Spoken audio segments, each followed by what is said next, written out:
Oh, I'm so excited. Yeah, is there anything you want to talk about before? Or do you want to just get started and see what Oh, let's happens? just do it. I like being off the cuff, keeping Oh, on yeah. my toes. All right. Well, what's up, everybody? It's Josh and Jess here with God Hates Unicorns, and we're here with another super exciting round of bands and artists we like and support that aren't as good as God Hates Unicorns. That name's less and less true every week. And here with us today, we have Pittsburgh legend Byron Nash. Hey, what's up, everybody? Thank you again for being on. It was funny, like, because I really, I think that you are such an icon in the scene. And when Josh told me he was going to reach out, I'm like, there is no way he's going to reach back out. So I'm very. For sure. He was the easiest person I ever booked in my life. I was like, yeah, sure, I'll do it. Yeah. I think you respond with your phone number. I'm like, huh? Which we'll put that. Yeah, it'll be below. Phone's gonna be blown up during the podcast. So yes, you've had so much going on. I can't wait to hear all about it. Yeah. So yeah, where do you want to start? I mean, you guys, you fire away with the questions, and I'll give you the answers. Excellent. It makes it a little easier to talk about myself if you ask me things versus me just saying, hey, this is what I do. Exactly. So I know that, from what I've seen, this year's going to be a big year. You've been doing a lot of great work with Nashville. Mm-hmm. What do you have planned for everybody? To release music. I mean, the band's only been together a year, and it was a big and fast year. So it's one of those things where the opportunities came so quickly that it was like, hey, we got to record. And we did record a couple songs, but we were so busy gigging that it was sort of like we had to kind of put the recording on the back burner. So we're at the beginning of this year to like dial in on that. So I'm like, well, if we can accomplish that without having a bunch of music out, imagine once we get some music out, what we can do with that. So, and I wanted to use last year as like a platform to like develop our sound. So it wasn't about, hey, how many gigs can we play? But it was more like developing the sound on stage. I think that's just faster than being in a rehearsal space and kind of playing amongst yourselves and not even knowing what it's doing. But when you're out there making mistakes in front of people, taking risks on stage, it comes together much faster. So it's like doing it in real time. Oh yeah. You're like, oh, don't do that again. That sucked. Well, that's a really cool thing because I don't think a lot of bands do that. I think a lot of bands just are like, we're going to dwell on this song until we think we can play it out. So that's really cool. Like it's taking a risk, but if everybody, that's another thing that's actually a positive about not having the songs out because it's like, oh, we messed this up, but like, did we, or did we make it different, or did we make it better? Or well, like. Most people would argue that the way I'm doing it is backwards. Like, you got to have this, you got to have everything. And they're not particularly wrong, but I also think that the way things are with music, you can kind of go your own path. And I've always gone my own path. I didn't plan on having a band. I didn't know I was going to meet my singer. I didn't know that things were going to elevate. So as the opportunities started to come, I just was being reactive. And so it was like, next thing would happen.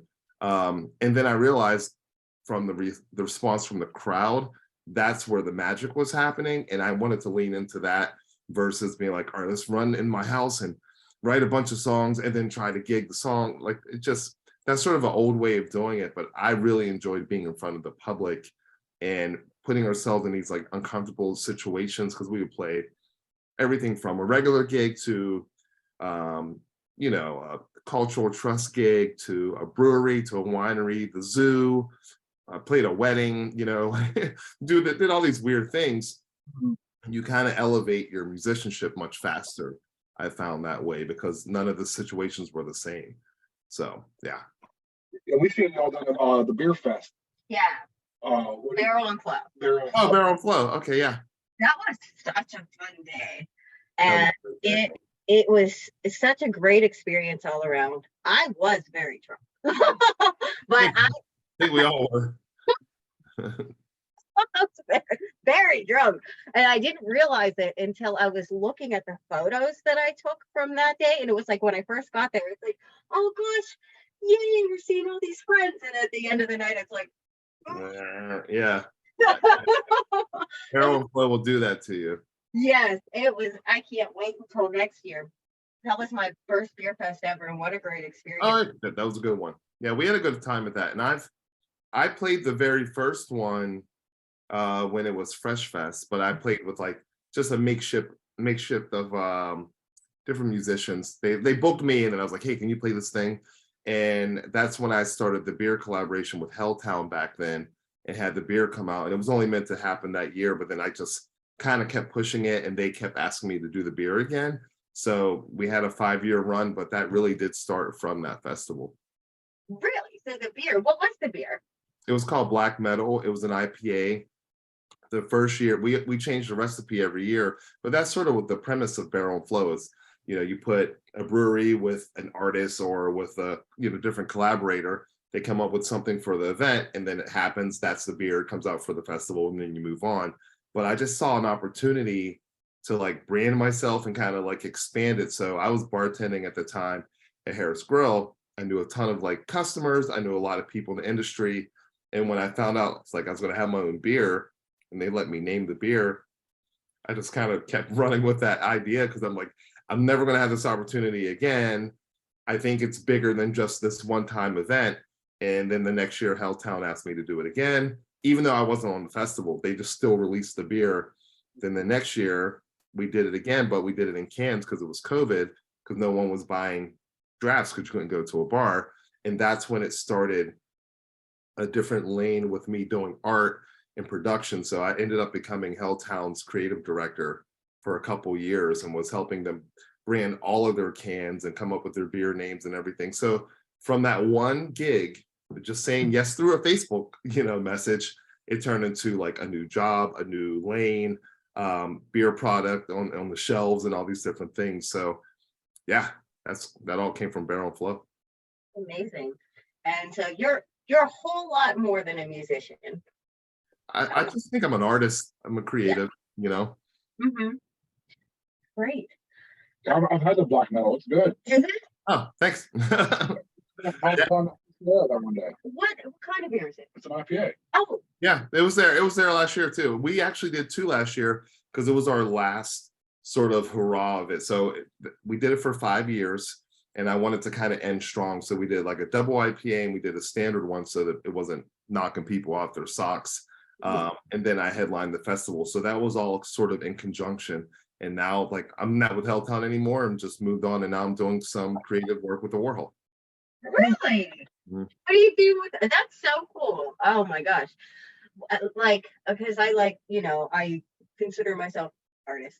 I've always been really interested. I know that the Warhol for me was a really cool experience as a kid growing up. Like, I think Pittsburgh is a really great city as somebody who's interested in the arts and music and everything to grow up in, because you see so much. There's so much art and there's so much creativity. And even whenever you're very young, you can just go to these museums and see all of these amazing things, and it's very inspiring. Yeah. That's awesome. What are you doing for the Warhol now?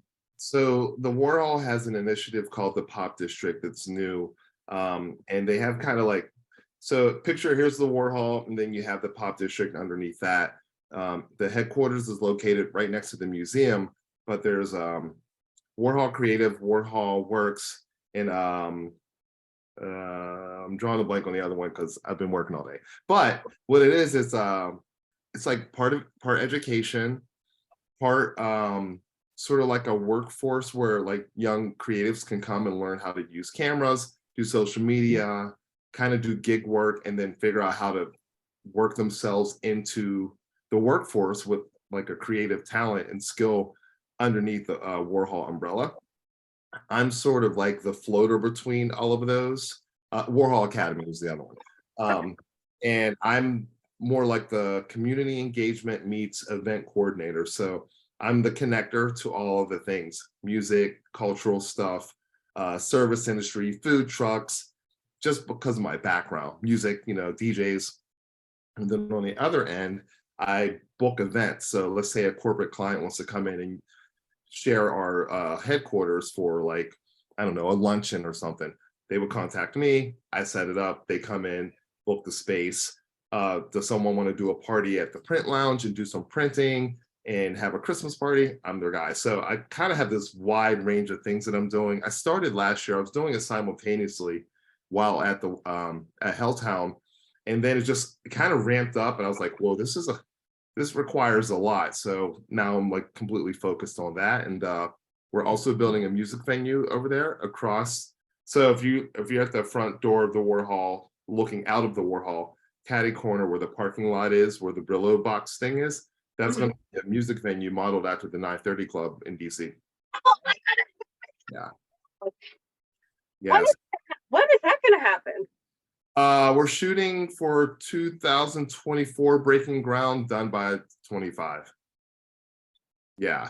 And then I believe it's going to have a rooftop deck, and it's going to be all types of things in there. Like they're trying to put a studio in there and basically create like that whole area around there, kind of bring the life back to it, but make it a really open and community-based creative area. That's so That cool. was amazing. It'll be like that club's going to be the mid-sized club, so it'll be bigger than Smalls, smaller than Stage AE, that happy space where like your favorite band's like on the come up, but you'd have to go to Cleveland to see it. Now we're going to have a venue right there in North Shore to kind of fill that gap. That's awesome.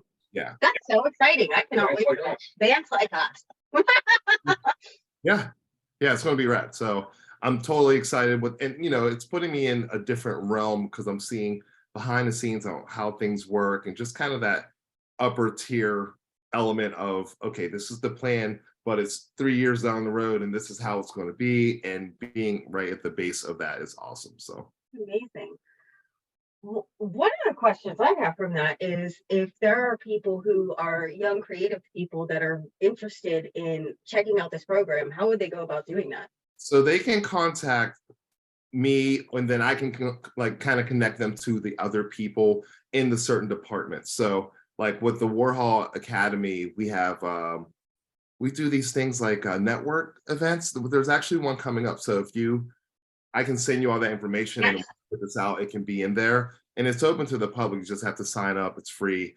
And basically, you come to headquarters. There's a couple of guest speakers. We talk about what the programs are and then how to get affiliated with that. And you get to see the space, and it's a cool thing. Yeah. Amazing. That's such a great opportunity for people too. Like, because it's hard. And, as somebody who myself, I didn't have, creative people in my family that were like, you should do this. It took a lot, I was well into my adulthood before I started even trying anything because it just didn't seem like a possibility for you I'm just, an average person. And that's the thing. We're trying to let people know that it is a possibility. Mhm. And there's actually money to be made. I think, musicians sometimes, I'm just using musicians as an example. We think, okay, we got to have a band, put the product out. Hopefully someone comes to our show. Maybe they'll buy some merch. And we think that's like the only way to go about this, but it really isn't. Like, let's say whatever music you're doing, say someone's really good at just writing kind of cool indie instrumental music. There's somebody who does film, someone that does commercials, there's someone that needs that music. A lot of the time that music is pulled from a list that's just generic music, that like license free. But if they could have like creative music from an actual artist, you can get paid doing that. And that's something you can do while still working your job, while still playing your gigs. I mean, I just produced a piece of music for the Warhol as my first like major kind of piece for them. And it was just, they didn't even know. They're like, do you produce music? I was like, oh yeah, they knew I played music, but they didn't know what else I did. And they're like, hey, we're looking for this thing for this video. So I wrote this piece of music. They liked it. They're using it. And I got paid for it. That's amazing. I think if artists can kind of broaden how they think about, they can, creating income from their creativity and then connecting with people that can connect them to other people to put them in those spaces, it's the sky's the limit, It really is. That's amazing. As I said, I consider you like one of the pillars of the music scene here. Oh, thanks. Were you always into music? How did you? Oh yeah, right out the gate. Like right out the yeah. My mom had a really extensive music collection, so I was always hearing a really wide range of music, from P-Funk, Chicago, a lot of old soul, Heat Wave, Ohio Players, stuff like that. But then we'd be listening to like Chicago and Hall and Oates and Tina Marie and Elton John and David Bowie. So I didn't have like a this is black music, this is white music thing. It's kind of less now, but back then it was kind of like this is what it was and this is what it was. You did go to a music store, there was a black section. So I didn't think of music in those terms. I just thought of whatever I liked. And I was pretty young, but I was fascinated by vinyl, and the artwork and the whole layout and the tactile feeling and all that stuff. And that just kind of continued on. And then being part of the MTV generation, once like hard rock and heavy metal hit my bloodstream, it was a wrap. And that's when I wanted to play guitar and got into Ozzy and Randy Rhoads. And then I just kind of got into heavier music over time. And that's what got me into wanting to play music, but I still didn't play out in front of anybody. I didn't play out till like late. But I got into the music industry. There was an old magazine here called the Rock and Roll Reporter back in the day, which was like a free magazine for local musicians, wrote about all your cool bands. That's how people would trade, like, hey, looking for a bass player for a classic rock band, like that type of stuff. And I was a fan of it. And then I got an internship after art school for it. Wasn't really skilled at the computer yet because it was like right as it was going from like fine arts to like more digital. And I just didn't have that in our school at the time. But I knew a lot about music, and my boss came in and he was asking if anyone knew anything about Rat. And I was like super shy and kind of quiet. And I was like, I do. And they like laughed at me and then brought me in his office and he said, well, what do you know? And I was just like spitting out all these facts about Rat and Motley Crue. And this guy was in this band. And he was like, hold on a second. Do you write CD reviews? And I was like, for fun. And that's how I got into the music business as a writer. So I became a local music editor. That's how I got to meet a lot of local musicians. My writing got better. Then I started writing press kits for them. Then I started going out to shows. So I started to know where to play and where to be. Then I started a band after being at the magazine because I put a wanted ad in the magazine. So I didn't come into the game just like play garage, go figure out how to play gigs. I came in kind of understanding the business element, like, oh, you got to have your stuff together. Like a lot of bands will be mad that they didn't get written about. And it's like, well, did you send the press kit before the deadline? Did you include a photo? Like don't make it hard for them to search for your stuff, especially now. It's all digital. Like you should be everywhere. But back then you really had to like, hang your flyers and I did all that groundwork. So my whole mentality, even though I use all the tools of now, comes from this old school way of like, all right, got to pound the pavement with the flyers tomorrow. I know it's raining and I kind of don't want to do it, but how am I going to be omnipresent by just like littering the city with flyers when hundreds of other bands are doing the same thing? Same thing with the internet. Now it's actually worse. On one hand, it's easier because it's digital and you can do it on your phone, but then you're competing with dog videos and other things. So it's like you have to figure out these other clever ways to get in front of people and still do the old school things, just do the work, So that's how I got into the game. I miss passing out flyers. I kind of do too. I remember we got into fights on Carson Street over it. It was never our fault, but somehow we ended up getting somebody else beat up. Yeah. Over our flyer. It's ridiculous. Well, it was really competitive. I mean, bands would like rip down other bands' flyers. And I was like, ooh, I never covered anyone's flyer if the date if the date hadn't happened.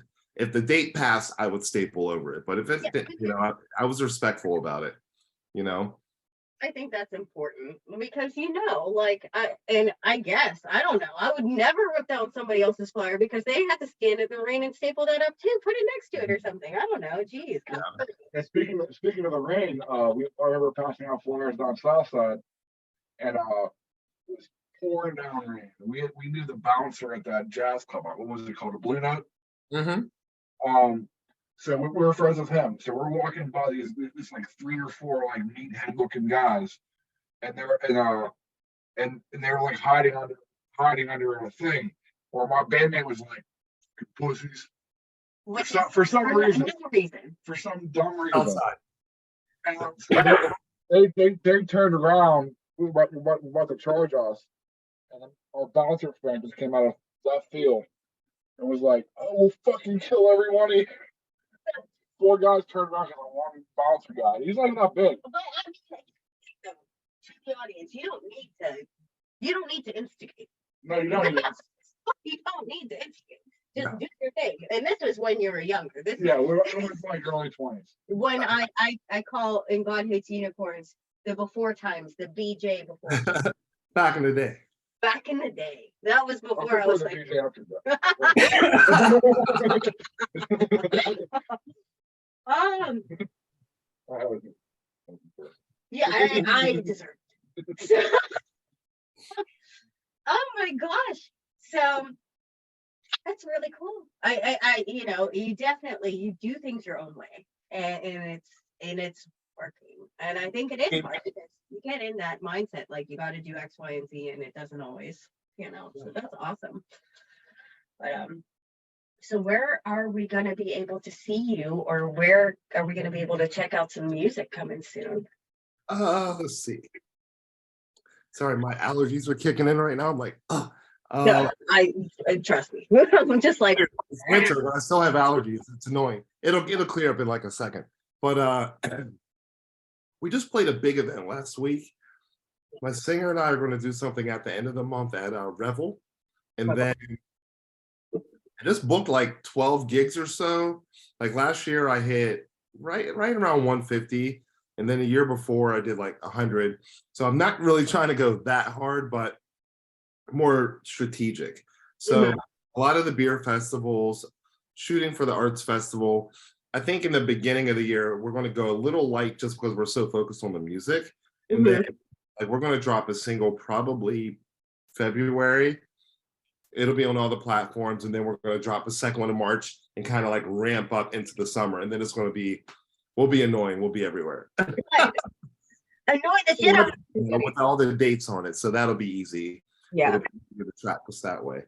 Hell yeah. And I think that that's smart to do single because Sure. I don't like it when bands, you know, I guess it doesn't matter to me, but if you're a band and you're just going to wait until you have the whole album, you could have promoted some stuff before then. Like, don't just drop like a dump. It's just a different time. And even though I still listen to full records, I love that experience. And, you know, I'll put Spotify on and just let something play. But my at-home listening experience is like the whole thing.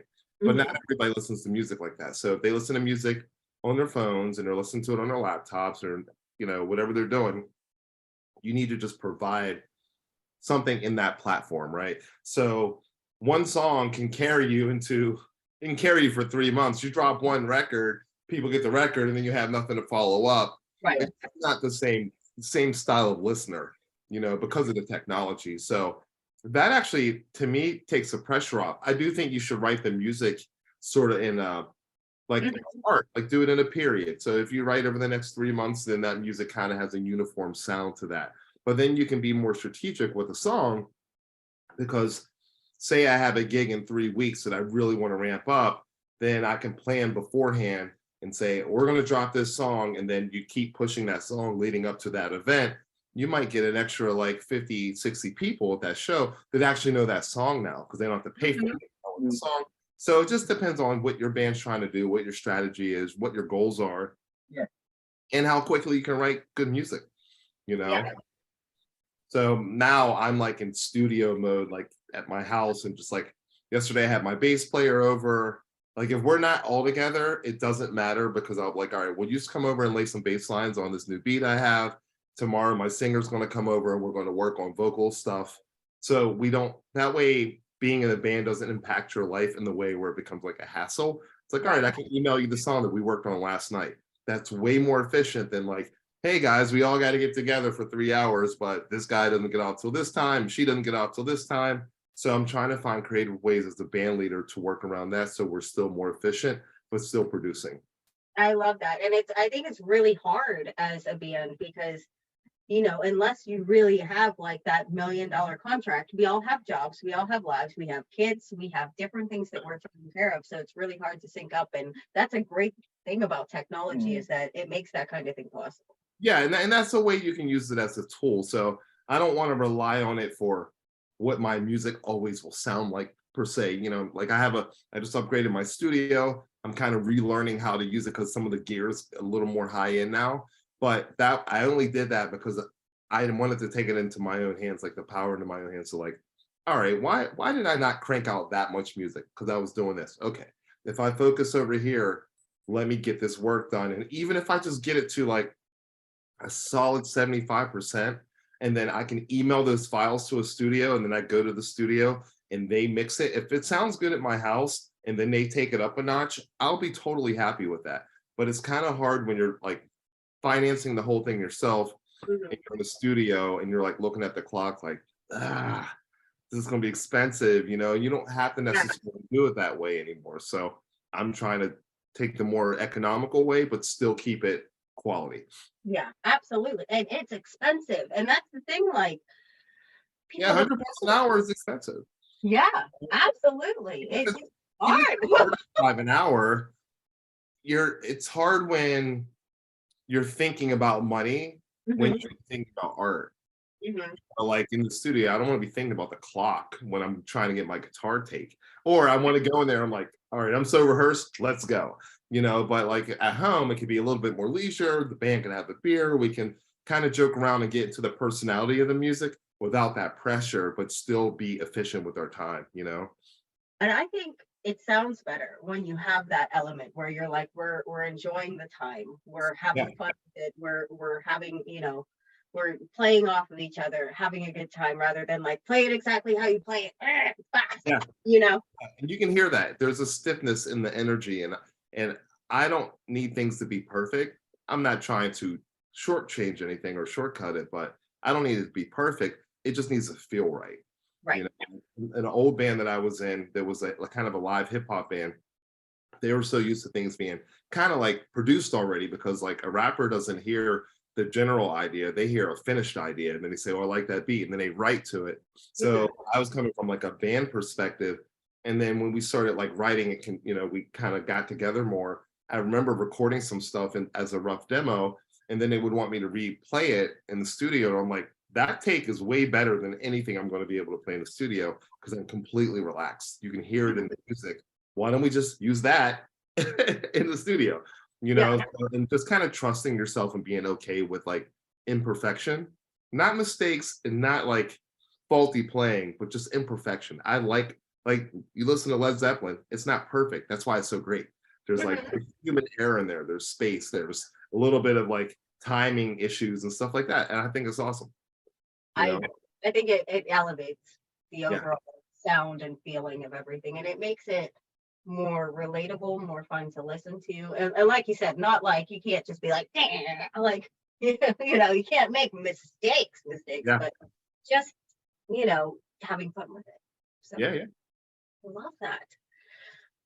What advice would you give somebody who is just starting out and wants to really go for what they're going for, whether it be art, music, photography? I think that they should work on their craft always, and but know that it's more broad than just being an artist. Like especially now, back in the day, it was like, oh, I want to be in the band. We got to get signed, which means you need a manager, an agent, and all these things. You kind of have to be that for yourself. So I would try to surround yourself with people who are putting in the work because, have you heard the saying, you're the percentage of the 5 people you spend the most time with, right? So I want to be around people who have that drive, that hustle. I have a lot of drive and hustle. I don't want to really be around sort of a slower, kind of lazy or like negative energy. So Mhm. if you like, oh, I want to be a photographer, then you need to be with people who are doing photos and taking a lot of photos and talking about it and finding mentors and going to art shows. Same thing with music. You should be playing, you should be going to open mics and trying your songs out. And even if there's only 12 people there, one of those people might know that one person that like, oh, I know this person would be perfect for that. So I Yeah. think networking's key. I think musicians sometimes, or artists in general, but musicians especially, we kind of network inside of our own like little pool of musicians, right? And it's like, no, you need to go places where it has nothing to do with music. You know, Mhm. put yourself in uncomfortable situations. I think that's the key. All of the things that I did that I was kind of scared to death to do expanded everything that I do now. Like I opened for the symphony terrified, but I did it, right? And then that is expanded who saw me. And then I got another gig that was bigger in a different way because of that. And just trying different things, trusting yourself, working on your craft, and really thinking about the business element. You know, if you can be on a podcast, be on a podcast. If there's articles that can be written about you, it doesn't matter how big the paper is, how small the paper is. Don't think you're too big to do that, and just expand slowly while you're just constantly working on your art, you know, and just stay focused and be nice. Literally, be respectful to people. That's huge because it's all relationships. All relationships, you know. Yeah, that would be my advice. I know that was kind of like a wide range, but it all kind of is encompassing, you know. And it's important. And I think that the relationship element is so much bigger than people might think. Like you can That's how I got the Warhol gig. You know, the guy who started the Pop District, when he approached me in 2019, which was, you know, a while ago, I didn't realize that my old band was the first band he ever booked. Do you remember Thrival Festival? Remember that festival? No, So that was like this big one time a year thing that would happen. It would bring all these crazy nationals, and they would like set up just a music festival. And it was like my band, De La Soul, Frightened Rabbit, RJD2, and like he was like, you were the first band we ever booked on that. Fast forward 9 years later, and now I'm working at the Warhol because of that guy. it's amazing. How would I know that, right? Right. One of the things he told me was that out of a lot of musicians that he dealt with, I was one of the ones that actually stayed in touch and like sent a thank you card and just regular human like interaction, things like that. So you never know where someone's going to end up. You never know what they're going to remember. And if they like you and they like your music enough, it might put you in a different position. Exactly. Yeah. And you can be so talented. You can be the best at what you're doing, but if you're nasty to people, no one's going to work with you. Doesn't matter. I'll take someone who can't play that well, who's nice, over somebody who plays great and is shitty. Like 1,000,000%. I can help them get better, but I can't help you be nicer. Exactly. It's so important. That's like such a huge element that people need to know. Like, Hey, where are you guys located at? What area are you in? We're in Brentwood. I live in West Midland, but I'm in Brentwood currently. Oh, okay. The reason why I'm asking, I didn't know if you were like further out, but we're doing a tour at the Warhol for the Pop District on Wednesday, the 24th. Ooh. And if you guys want to come, let me know.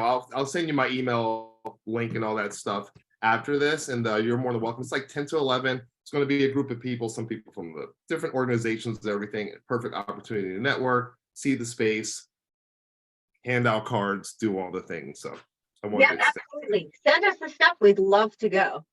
Okay. I think we can too. Yeah, that would be awesome. Yay!